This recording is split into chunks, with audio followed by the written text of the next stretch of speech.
இந்திய தேர்தல் ஆணையத்தால் தேர்தல் தேதி அறிவிக்கப்பட்ட நாளிலிருந்து புதுவை அரசு காரைக்கால் மாவட்ட தேர்தல் துறையின் மூலம் மீடியா மானிட்டரிங் செல், மீடியா சான்றளிப்பு, மீடியா கவரேஜ் போன்ற தேர்தல் தொடர்பான செயல்பாடுகளை காரைக்கால் மாவட்ட அளவிலான MCMC கவனித்து வருகிறது.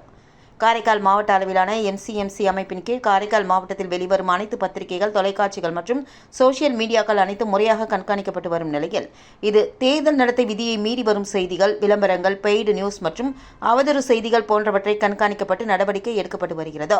இதன் மூலம் செலவிடப்படும் செலவினங்கள் கண்காணிக்கப்பட்டு நடவடிக்கை எடுப்பதுடன் மீடியாக்களை தவறாக பயன்படுத்துவோர் மீதும் நடவடிக்கை எடுக்கப்பட்டு வருகிறது. காரைக்கால் மாவட்ட அளவிலான MCMC குழுவானது காரைக்கால் மாவட்ட ஆட்சியர் தலைமையில் செயல்பட்டு வரும் நிலையில் இந்த அமைப்புகள் மற்றும் இதன் செயல்பாடுகளை 3ஆம் முறையாக ஆய்விற்கு நேரில் வருகை புரிந்த இந்திய தேர்தல் ஆணையத்தின் மேலிட தேர்தல் பார்வையாளர் முகமது மன்சூர் ஹாசன் இன்று அனைத்து செயல்பாடுகளையும் நேரில் பார்வையிட்டு ஆய்வு மேற்கொண்டார்.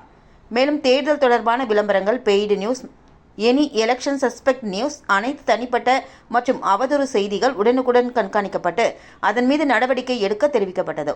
தேர்தல் நெருங்கி வரும் நிலையில் விழிப்புடன் இருக்குமாறும், கட்சிகளின் வேட்பாளர்கள் காரைக்காலில் பிரச்சாரம் செய்யும்போது கவனமுடன் கண்காணிக்குமாறும் கேட்டுக் கொள்ளப்பட்டுள்ளது. மேலும் காரைக்காலில் வருகின்ற நாளிதழ் மற்றும் அங்கு இயங்கும் தொலைக்காட்சி சேனல்கள் குறித்தும் சோசியல் மீடியாக்களையும் நேரில் ஆய்வு மேற்கொள்ளப்பட்டது. அப்போது MCMC நோட்டல் அதிகாரி முனைவர் குலசேகரன் உடனிருந்தார்.